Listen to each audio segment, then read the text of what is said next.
Welcome to The Explainer. Today, we're diving into one of the most powerful ideas in all of human history, an idea that literally shapes everything around us, from Wall Street to your car insurance. It's the story of how we learn to conquer the future, and it comes from the incredible book Against the Gods by Peter L. Bernstein. So let me ask you a question. What's the one thing, the single biggest idea that separates our world today from the entire past? Is it democracy? Is it the microchip? The internet?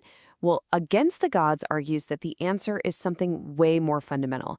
It's an idea that completely changed our relationship with the future itself. And there it is, the mastery of risk. See, before this, the future was basically fate. It was in the hands of the gods, something you just had to live with or die with. But then, something shifted. We figured out a way to actually measure and manage uncertainty, to calculate the odds. And that single breakthrough, the book says, is what makes our time truly modern. And what's so fascinating is the word risk itself. You know, we think it just means danger, but it actually comes from this old Italian word riscere, which means to dare. So risk isn't just about something bad happening. It's about having the courage to make a choice.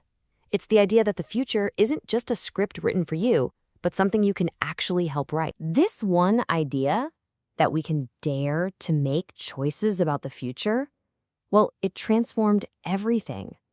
It turned the future from this big, scary monster into a field of opportunity. So, how in the world did this revolution in thinking even get started? Just try to imagine it.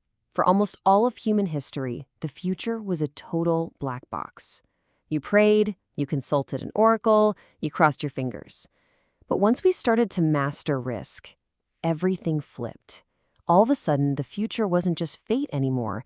It was a landscape of probabilities. It was a direct result of the choices that we make, right here, right now.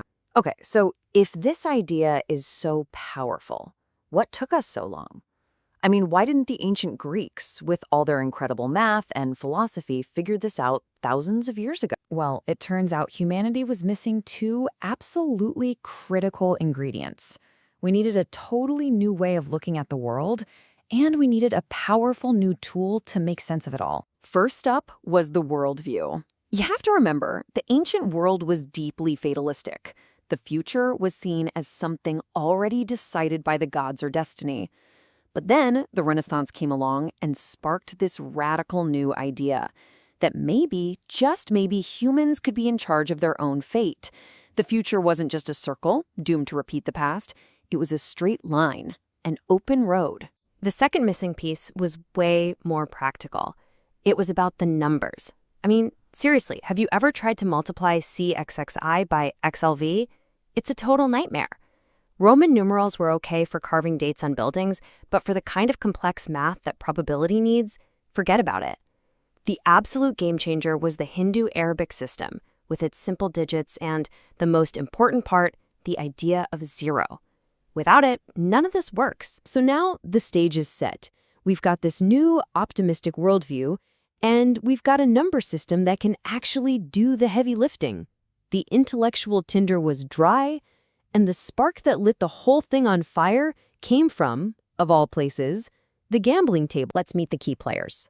First, way back in the 1500s, you've got this guy Cardano, a brilliant doctor but also a total gambling addict. He's the first person to even try to write down the mathematical laws of chance. But the real breakthrough, the big one, happens in 1654. A French nobleman gets stumped by a gambling puzzle and asks the famous mathematician Blaise Pascal for help. Pascal then writes to his buddy, another genius mathematician named Pierre de Fermat. And the letters they wrote back and forth didn't just solve a puzzle, they invented the entire theory of probability. And this was the puzzle that had been stumping people for centuries. It's called the problem of the points. Okay, picture this. Two people are playing a game to 6 points for a big pot of money, but they have to stop early. Player A is ahead, 5-3. So how do you split the cash fairly? The leader should get more, sure, but exactly how much more? They needed a system, a rational way to figure it out. And the solution that Pascal and Fermat came up with was just beautiful. Using this elegant pattern of numbers, which we now call Pascal's triangle, they had a huge realization. The key wasn't to look at the score, at what had happened. The key was to map out all the different ways the game could have finished from that point on. By laying out every possible future, they could calculate the precise probability each player had of winning. And just like that, for the very first time, the future could be expressed as a number. Now, this discovery was way, way bigger than just a toy for gamblers. The ability to calculate the odds was about to leap out of the casino and start solving some of society's biggest and most serious problems. So, fast forward to the 1660s in London.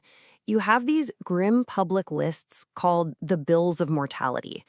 Every week, they'd publish how people died: plague, fever, even being affrighted. It was just a messy, tragic list of data. But this London merchant, John Grount, starts looking at them. And where everybody else just saw chaos, Grount saw something incredible. He saw patterns. The life table he created from this data was just jaw-dropping. Check this out. He calculated that out of every 100 babies born, only 64 would make it to their 6th birthday. Only 25 would live to see age 26. And just one person out of 100 was likely to reach 76.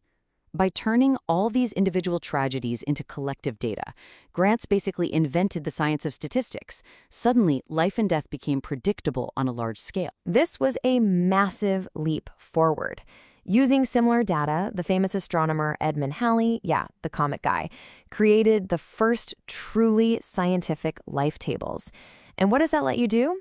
Well, for the very first time, governments and companies could start selling things like life insurance and annuities, not based on a prayer or a wild guess, but on the cold, hard, statistical probability of how long you were likely to live.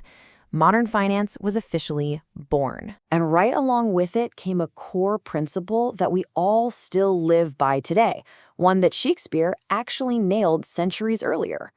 Don't put all your eggs in one basket. This idea of diversification, of spreading your risk by not trusting your fortune to a single ship or a single investment, it became the absolute bedrock of the entire insurance and investment world. But here's the thing.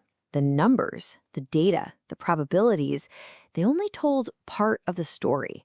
There was still one giant, messy piece of the puzzle missing, and it was the most unpredictable variable of all: us, human beings. So in the 1730s, another brilliant mind, Daniel Bernoulli, comes along and introduces this game-changing concept he called utility.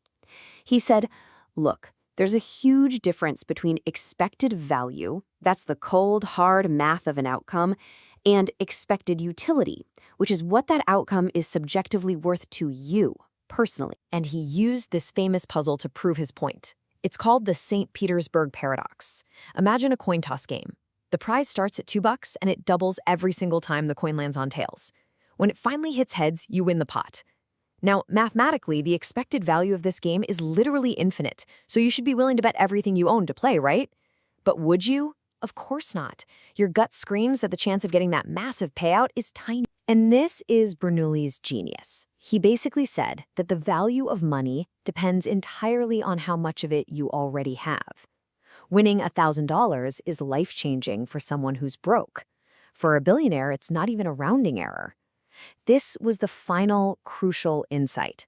Risk isn't just about the odds. It's about what you stand to gain, what you stand to lose, and how much that gain or loss actually matters to you. So this incredible journey, from gamblers and mathematicians to merchants and astronomers, it gave us these powerful tools to peer into the future, tools that run our entire modern world. But it all comes down to a really personal question. In your own life, when you're standing at a crossroads, facing a choice with an uncertain future, how do you decide? How much is it about the numbers, and how much of it is just about your gut?